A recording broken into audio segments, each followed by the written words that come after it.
اعترفوا بأنهم ملكه وعبيده. They finally admit that they are in the dominion. They admit in this, when the calamity comes, they admit we are the dominion of God. Inna lillahi, we belong to God. In other words, if I take something, if I take this, if I owned it and I took it and threw it out, and you say, you can't do that. Why can't I do that? This is mine. I own it. I can do whatever I want with it. That's the nature of property. Property is the property is that the one who owns it has the right to do what he wills with it. That's the nature of property. If you don't have that quality of possession, then it's not really your property. Now, because the dunya is not our property, we can't do whatever we want with it, can we? But we understand the concept of property.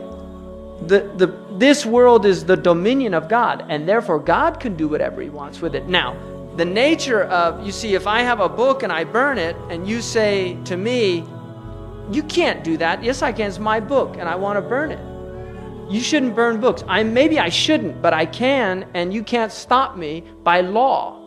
So then if the person asks you, why did you burn the book? Because there's mistakes in it. Oh, I didn't realize.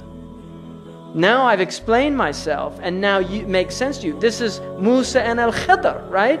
In that story of Al-Kahf, which is the story of the problem of evil. That story solves the problem of evil.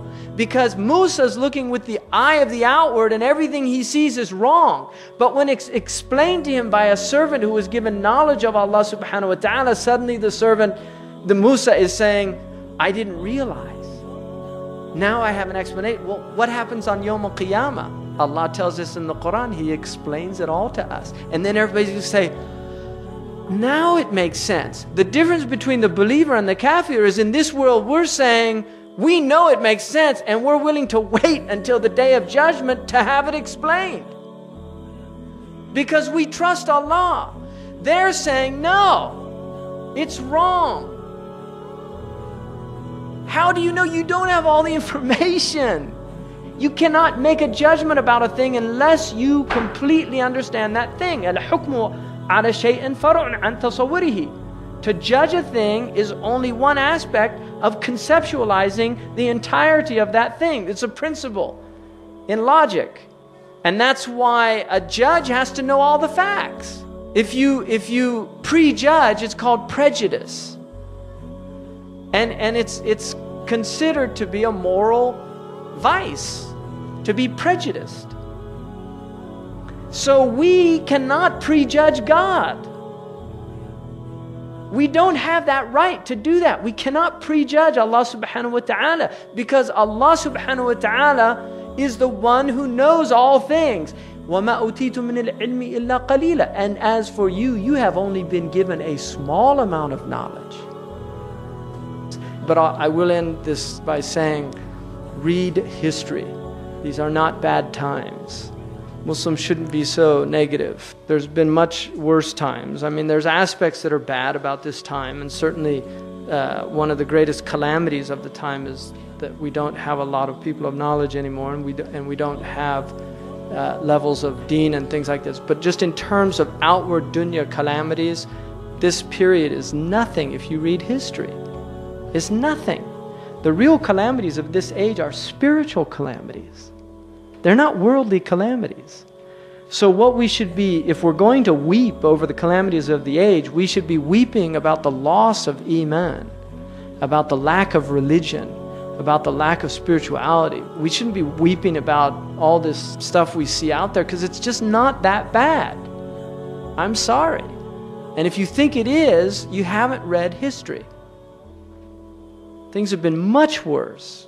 I mean, read about earlier wars and how many people died, and plagues that afflicted people and wiped out. A third of Europe was wiped out by the Black Plague. And there's too many blessings. We've got the blessings we have. It's just overwhelming. That's why, inshallah, we'll just all ask Allah to put us in a state of gratitude with Allah and make us from the shakirin. You know, really, make us from the shakirin, and just not complain. Even the thing about complainers, even complainers don't like complainers. Really. They want to complain, but they don't want to listen to anybody complain. So, inshallah, we'll all stop whining. This is the maqam of the tifl, is to whine. That's what I always tell my boys. Nobody likes a whiner, even a whiner. And they laugh, because they know it's true. So whining is a maqam. It's the maqam of the tifl. That's what a whiner is. And the rijal, and the rijal is in haqiqah, it doesn't mean a male. The rajul is male and female. It's the one who has reached the maqam of the adult. It's the mature one. That's what it means. It's the mature one. Rujula is maturity. So inshallah, Allah make us all mature.